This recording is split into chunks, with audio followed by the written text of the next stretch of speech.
Bueno, así que seguimos con esta miniserie que se titula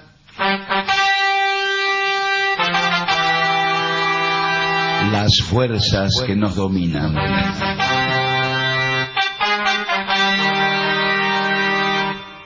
Bueno, vamos a continuar. Ya está.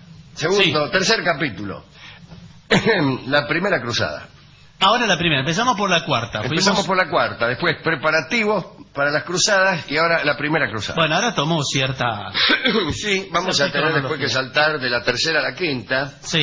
Es una porquería realmente lo que hemos hecho. Bueno, resumen de lo publicado. Después del concilio de Clermont, donde el Papa Urbano II había incitado a la mayoría de los pueblos cristianos de Occidente a levantarse contra los turcos que ocupaban Jerusalén, no se hablaba de otra cosa que de la Tierra Santa. Todos estaban dispuestos a combatir y a morir allí. Tal como hemos contado, la mala cosecha de aquel año 1096, mejor dicho del año anterior, 1095, parecía también un castigo del cielo, y todo el que habitaba en algún país asolado por el hambre o por las bandas de chorro o algo, se ponía en camino hacia Tierra Santa confiando en la caridad de los varones, ¿no? Los varones en el sentido de los señores feudales. El deudor se decidía a tomar la cruz porque de esa forma cesaban los intereses, esto se había dictaminado, ¿no? Cesaban los intereses y no podía procederse contra su persona.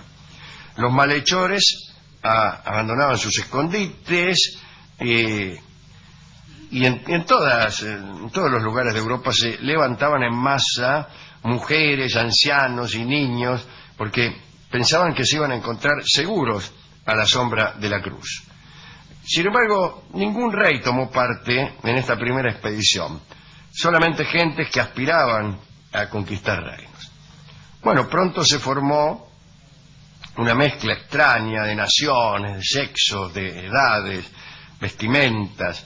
La prostitución caminaba al lado de la austeridad eclesiástica, bueno, y según alguien, la ferocidad a la par de la mansedumbre y el boato frente a la miseria. El concilio de Clermont fijó para la partida el día de la fiesta de la Ascensión de la Virgen del año siguiente. El invierno, bueno, pasó en preparativos, en darse ánimos recíprocamente, y apenas asomó la primavera salieron todos rumbo a Jerusalén. Iban de a millares, sin orden, sin provisiones, sin dirección, buscando Jerusalén, que ni sabían para dónde había que ir, y confiando en los infalibles milagros que se iban a producir. Hasta el Papa se sorprendió ante tanto ardor y quiso moderar la partida. Ordenó que solo pasaran a Oriente algunos. Dijo que los ancianos, los enfermos y los niños debían contribuir a la expedición solamente con limosnas y oraciones. Las mujeres solo podían ir acompañando a sus maridos. Hay que decir que las medidas de Urbano II no fueron escuchadas. Iba cualquiera. Pedro el Ermitaño, aquel de quien hablamos, aquel que con su prédica había logrado juntar miles de fieles, partió con un séquito capitaneado por un esbirro llamado Gualtero sin nada. Gualtero sin nada, Walter. Encaminados estos desparejos ejércitos, se encontraron inmediatamente con escollos. Fueron justamente Pedro y Gualtero sin nada quienes hallaron las primeras dificultades, que nada tenían que ver con los sarracenos. Llegaron al Moravia, se toparon con el río, ¿no? Se toparon con húngaros y búlgaros dispuestos a defender sus recientes patrias contra esa plaga devastadora. Los ejércitos húngaros cayeron sobre los cruzados, que estaban desprovistos de armas, hambrientos, en desorden, fueron casi todos degollados. Pedro, el ermitaño, llegó a Constantinopla con un ínfimo número de hombres extenuados, y allí el soberano, Alejo Comneno, lo recibió con honores. En Hungría parece que habían sido asesinados 20.000 cruzados. Un sacerdote llamado Volkmar y el conde de Emmikon juraron venganza y se lanzaron con furia sobre Hungría, degollaron y empalaron a todos a quienes pudieron echar mano. Ya fanatizados, se pusieron a buscar a los sarracenos, tomando por guía, por ejemplo, a un ganso, a una cabra, a los que seguían por montes y lomas, a ver si encontraban sarracenos. Sucedió luego que los búlgaros los recibieron muy mal y pocos pudieron llegar a Constantinopla para agregarse a las filas de Pedro el Ermitaño.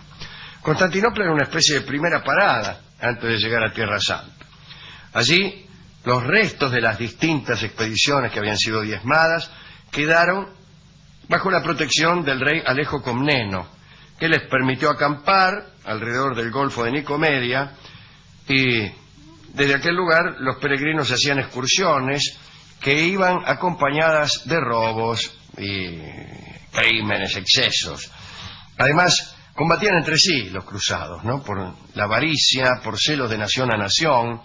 Estos primeros cruzados habían empezado a perder la confianza que tenían en la asistencia del cielo cuando no vieron ninguna columna de fuego precederlos, ni maná caer del cielo para alimentarlos. Ya sabe, cuando uno no ve columnas de fuego ni maná, empieza a desconfiar. Los que se libraron de la muerte se dispersaron y se volvieron. Sin embargo, el exterminio de tantos cruzados, incluso antes de llegar a Tierra Santa, no impidió que algunos guerreros mejor preparados se lanzaran a la aventura. Ellos eran Godofredo de Bouillon, su hermano Balduino y Raimundo de Tolosa, al frente de un ejército de 10.000 jinetes y 80.000 infantes de Flandes y Lorena. Otro ejército era el de normandos y borgoñones, a cargo de Roberto Normandía, que era nada menos que hijo de Guillermo el Conquistador, aquel que arribó a Inglaterra en 1666 y aquel que tanto recuerda a nuestro querido Jorge Luis Borges. Bien, al tercer ejército lo capitaneaban Bohemundo, el príncipe de Tarento, y el fiero Tancredo. Qué lindo que a un tipo le dijeran el fiero. No sé si el fiero por su fiereza o por su fealdad. Bueno, todos se dirigieron a Constantinopla atravesando el Adriático o la Grecia. El Adriático primero y la Grecia después. También estos guerreros tuvieron problemas. Alejo Comneno, el emperador de Constantinopla, se aterró ante su llegada y negó toda clase de víveres a los cruzados. Bueno, ante semejante actitud, las columnas se abrieron paso violentamente. Dice la crónica de aquella mañana: los toscos hombres no entendían el griego, y cuando se les rogaba en esta lengua que no maltrataran a hombres de la misma religión, respondían a flechazos, Cuando cruzaron Bitinia, a los ejércitos les incorporaron los restos de las tropas de Pedro el Ermitaño. Los números parecen exagerados. Sin embargo, las crónicas dicen que el número de cristianos en viaje a Tierra Santa ascendió a 100.000 jinetes armados completamente y 300.000 infantes con armadura entera. Pero no eran menos de 600.000, contando la turba de mujeres, de niños, de ancianos, de monjes y quiñeleros. Quiñeleros es un agregado. El más poderoso de los eleusidas era entonces Solimán, el campeón sagrado, ¿no? Apodo que le habían asignado a causa de sus victorias sobre los cristianos. Pero en el 1096 Solimán ya estaba viejo, por lo que entregó su espada a su hijo Kilige Arslan, Sable de León. Cuando Kilige fue asaltado por los guerreros cruzados, reunió las fuerzas del islamismo en Nicea, una ciudad rodeada de anchos fosos y de dobles muros coronados por 370 torres. El lugar fue sitiado por los cristianos, quienes, para formar las empalizadas, suplían la falta de piedras con los huesos de sus hermanos. Pero se encontraron con un problema. Desesperados por atacar a los turcos, habían descuidado su retaguardia. No habían establecido colonias ni asegurado sus comunicaciones con Occidente, no había logística de ningún orden. Entonces, de sitiadores pasaron a ser sitiados. ¿Cuál es la ventaja que tiene un sitiador? Que maneja los abastecimientos. Tiene su abastecimiento, pero desabastece a la ciudad que están sitiando. A este le pasó al revés. no captaron que sitiar algo significaba establecer también una comunicación que a otros se les negaba. No establecieron ninguna. Y vinieron otros tipos por detrás, los sitiaron a ellos y ellos no tenían ninguna clase de abastecimiento.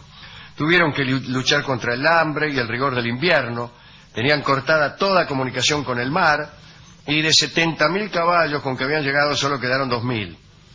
Tiempo más tarde los cristianos pudieron continuar una penosa marcha a pie o montando asnos y bueyes. Muy bien.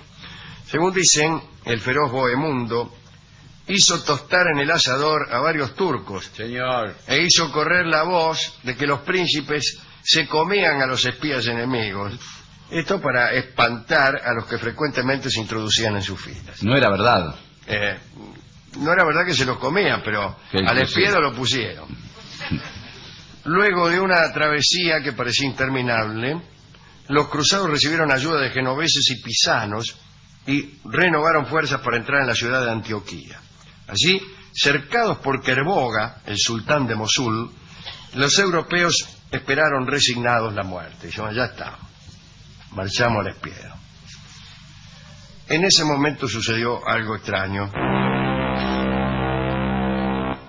Raimundo de Tolosa recibió la visita de un sacerdote provincial, mejor dicho, provenzal, llamado Pedro Bartolomé, que le dijo que se le había aparecido en sueños el apóstol Andrés.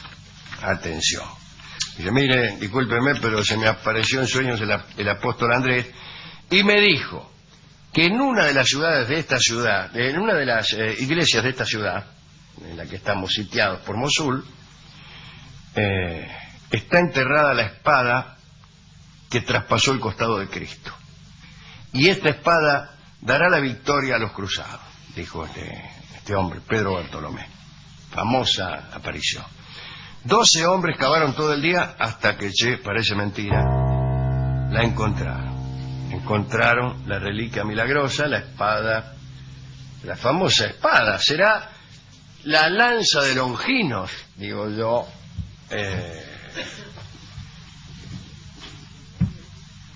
tratando de ser más erudito que el redactor de este informe. La respuesta es que sí. A mí me parece que esta es una de las 3 o 4 veces que apareció la lanza de Longinos. Y esta debe ser la primera. Muy bien, entonces encontraron. Y con la santa lanza en mano, los cristianos se lanzaron al ataque sobre el enemigo y derrotaron a Kerboga. Y fue la más brillante acción de todas las cruzadas. Por supuesto, aprovecharon ese mismo ardor para atacar Jerusalén. Habían muerto ya 200.000 personas y sin dudarlo se dirigieron a la ciudad santa.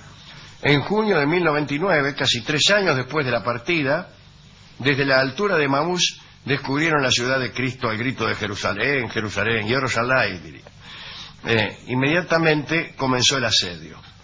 La ciudad estaba defendida por 60.000 guerreros mandados por el emir Ifkar en nombre del califa de Egipto.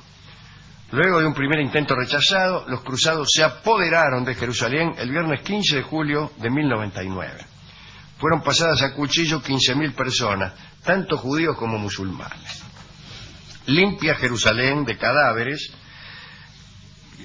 cambiaron la religión de la ciudad cambió de religión.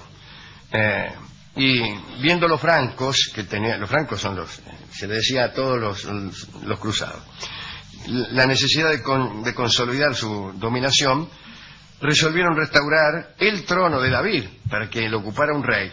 Y la elección recayó, como saben ustedes, en Godofredo de Bouillon. Juró sobre el Santo Sepulcro y rehusó ceñirse una corona real allí donde Cristo la había llevado de espinas. Y aquí termina la primera cruzada. Los caballeros que durante 4 años habían sobrellevado tanta fatiga, decidieron en su mayoría volver a su patria. Se volvieron. Pedro el Ermitaño terminó su vida en un oscuro convento de no sé dónde. Guillermo de Normandía, a la vuelta, se detuvo en Italia, seducido por los encantos de Sibila, la hija del conde de Conversano. A su vuelta fue tomado prisionero por su hermano Guillermo el Rojo y languideció 26 años en un calabozo hasta su muerte. Solo 300 caballeros se quedaron junto a Godofredo de Bouillon, algunos en Trípoli con Raimundo, otros en Edesa con Balduino y unos pocos en Antioquía con Bohemundo. A Tancredo le quedó la Galilea. Desde luego, desde Siria, desde Damasco y de Bagdad, corrieron miles de guerreros para unirse al ejército del visir egipcio Abdal, y pocos años después la ciudad santa era perdida una vez más. Y ahí termina la primera cruzada, pero no la historia. Hemos ido a contar estos datos, faltan otros. Es una torpe aproximación. Es decir, ¿cómo y los templarios? ¿Dónde están los templarios? ¿Y dónde está el cheque que habían inventado? Bueno, ¿van a aparecer? No sé, parece que no. Fuimos a la discoteca y tipo... No le tengo fe al tema para el discotecario. No, el tipo es, la verdad... Cruzada... Dice, eso que me contó no es así como usted dice. No, hay que tener elementos para discutirle, ¿eh? No, claro. ¿Qué dijo él? Me dijo... ¿Qué argumentó? Y la cruzada, dice, todo un invento de los curas. Bueno, señor. Es muy anticlerical este muchacho. Sí, bueno, pero no tiene argumento. Vive al lado de una iglesia y se lleva mal con el cura por cuestiones no de religión, de vecino, ¿vio cómo es? ¿Pero qué lo puede molestar el cura como vecino? El cura le molesta y le toca la campana a los domingos. Y bueno, señor. Él le tira la basura en el fondo de la iglesia, entonces está mal con eso. Y al final le gustó la parte en que empalaban no sé a quién. Sí. A él siempre le gusta eso. Y me dio el tango La Clavada. Señor, pero... Y le digo, ¿pero a usted le parece? Me dice, sí, este tango fue hecho pensando en aquellas personas que fueron cruelmente empalados no sé por quién. ¿Qué puede ser, eh? ¿La letra habla de eso? No tiene letra, por eso bueno. se puede decir cualquier cosa. Se llama La Clavada y lo escuchamos por el Quinteto Pirincho de Francisco Canaro. Ajá. La Clavada en homenaje a quienes resultaron víctimas de ese cruel tormento.